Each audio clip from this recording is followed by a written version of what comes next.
जिग्नेश जी वो आवाज है, एक आवाज पे कश्मीर से लेकर कन्याकुमारी तक कहीं भी चले जाएं, वहां हजारों की तादाद में उनके फॉलोअर हाजिर मिलते हैं, उपस्थित होते हैं। ये अपने तो पड़ोसी हैं, पड़ोस के क्षेत्र से विधायक हैं और बड़े संघर्षशील आदमी हैं। इनके बारे में जो युवा बैठे हैं लगभग सभी जानते हैं। आप बुजुर्गों से भी कहना चाहता हूं, इनकी आवाज जो है, इनको दबाने के लिए गुजरात के नेताओं ने, प्रधानमंत्री जी ने आसाम में मुकदमा करके यहां से उठा के लेके गए। इनके साथ कई एमएलए थे कांग्रेस के, वो पार्टी छोड़ के उनके साथ मिल गए, लेकिन इन्होंने पैसा देखा, न उनका दबाव देखा। किसी प्रकार के लोभ लालच में नहीं आकर के कांग्रेस की आवाज बुलंद करने के लिए, आम इंसान की आवाज बुलंद करने के लिए अपने बीच में आज भी खड़े हैं और डटे रहे। इनको मैं इस धरती से इनको सलाम करता हूं। मैं आपको इतना बता दूं, बीजेपी का राज है। इस राज में क्या हो रहा है, क्या नहीं हो रहा है, ये भी आपको पता है। चुन चुन करके लोगों को परेशान किया जा रहा है, ये चीजें गलत है। पिछली कांग्रेस सरकार में कितने काम हुए, चाहे चिकित्सा का क्षेत्र हो, चाहे शिक्षा का क्षेत्र हो, चाहे आम आदमी की जो परेशानियां तो उसको दूर करने का काम हो, दुनिया भर के काम हुए। लेकिन बीजेपी के आने के बाद में ये काम बंद किए गए। उसके अलावा जो अपने एमपी साहब हैं और केंद्र में मंत्री है, अपन यहाँ क्लेम की हमेशा बात करते हैं। क्लेम के मंत्री भी कैलाश जी ही थे और कोई नहीं था। किसी को क्लेम दिलाया क्या? 5 साल में उन्होंने एक भी किसान का एक भी फायदा करने के लिए एक भी काम नहीं किया। और दूसरे उम्मीदवार हैं शिव के विधायक माननीय रविंद्र जी, उसके बारे में भी आप सब जानते हैं। बातें तो बहुत बड़ी बड़ी करते हैं, लेकिन काम के मामले में क्या है? जो एमएलए इलेक्शन लड़ते हुए उन्होंने मोबाइल नंबर हर मीटिंग में दिया था, वो मोबाइल नंबर ही बंद कर दिया। दूसरी बात, शिव में बाबा गरीबनाथ जी की कसम खा करके रामचंद्र मानस को हाथ में लेकर के बड़े बड़े वादे किए थे। 5 साल शिव की जनता के बीच में रहूंगा, उनके सुख दुख में काम आऊंगा। लेकिन जल्दी ही उकता गए। 4 महीने में उन्होंने शिव को छोड़ने का तय करके एमपी इलेक्शन लड़ने का मन बना लिया। लेकिन इस लोकसभा क्षेत्र के लोग ये तय कर चुके हैं, उनको बाहर जाने नहीं देंगे, शिव में ही रखेंगे। शिव का एमएलए रहेगा, एमपी नहीं बनेगा, ये तय हो चुका है। बाकी वो कई तकिया कलाम बोलते हैं, जिसमें एक शब्द उन्होंने पकड़ रखा है, लांठा हो लांठा रहा, लांठा रहा। ये कोई बात है भाई? लांठा का क्या मतलब होता है? लांठा का मतलब ये लोग होते हैं, इस गर्मी में भी इस टेंट में बैठे हैं, इस गर्मी में भी थोड़े दिन बाद बरसात होगी, हल चलाएंगे, खेती करेंगे, काम करेंगे।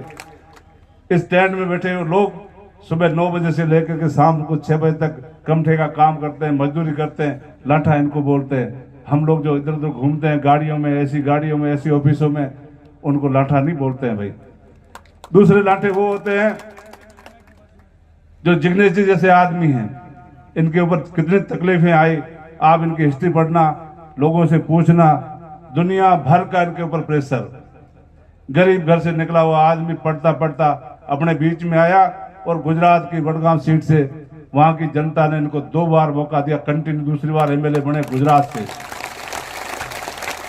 इनके ऊपर एक मुकदमा नहीं, कई स्टेटों में इनके खिलाफ मुकदमे दर्ज कराए गए।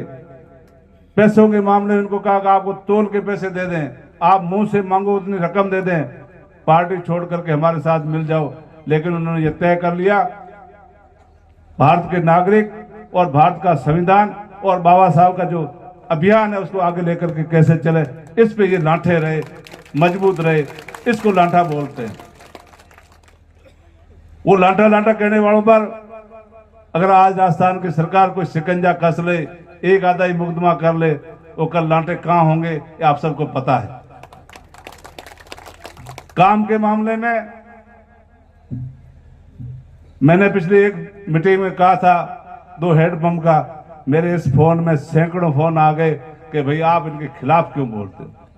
राजनीति में है, उनके भाई के बारे में नहीं बोलते, उनके परिवार के बारे में नहीं बोलते। जब राजनीति में होगा तो उसके खिलाफ भी बोलेंगे, उसकी बात भी बताएंगे। मेरे भाई, मेरे अलावा 5 भाई और बैठे, उनके बारे में कोई नहीं बोलता, मेरे बारे में क्यों बोलते।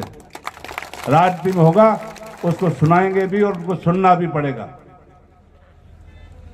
जिग्नेश जी हमारे एमएलए साहब जो एमपी का उम्मीदवार है, राजस्थान सरकार ने हैंडपंप की लिस्ट निकाली, सिर्फ 2 हैंडपंप।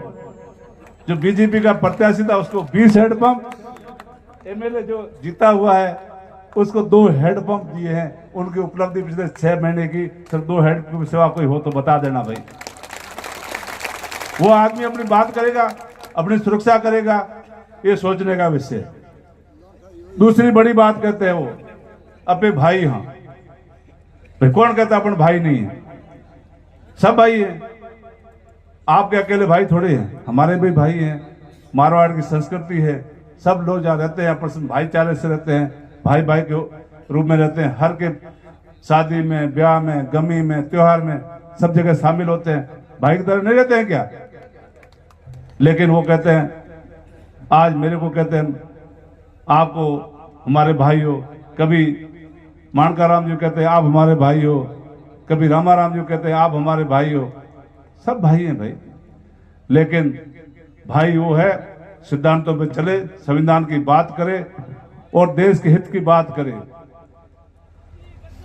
बीजेपी वालों ने नारा दिया 400 पार, और उसके बाद 5 उसके एमपीओ ने बोल दिया अगर 400 से ज्यादा सीटें आई तो भारत का संविधान हम बदल देंगे, आरक्षण खत्म कर देंगे। ऐसी ऐसी बातें करते हैं और उसी चीज को हमारे माननीय विधायक भी फॉलो करते हैं। यहाँ जो युवा खड़े सबको पता है, उनका सोशल अकाउंट देख लो, चाहे ट्विटर हो चाहे फेसबुक हो, फॉलो किसको करते हैं? फॉलो तो उसी को करते हैं। उनके आदर्श तो वही है, नरेंद्र मोदी जी और आरएसएस। और बात करते हैं छत्तीस कौम, फलानी कौम, ये कौम। ऐसा नहीं है भाई, वो भी बीजेपी की ए टीम और बी टीम है। अपने दोनों टीमों से बच के रहना, कांग्रेस के पक्ष से मतदान करना, यही मैं बात आपको कहता हूं। पुनः भाई जिग्नेश जी का यहाँ मैं स्वागत करता हूं, आदरणीय रूपाराम जी का स्वागत करता हूं। आप जितने भी लोग इस तपतपाती धूप में पूरी विधानसभा से, पूरे जिले से कई मेहमान आए हैं, सबका मैं इस रामसर की धरा पर आपका पुनः स्वागत करता हूं, अभिनंदन करता हूं। बहुत बहुत धन्यवाद, शुक्रिया। जय भारत, जय भीम।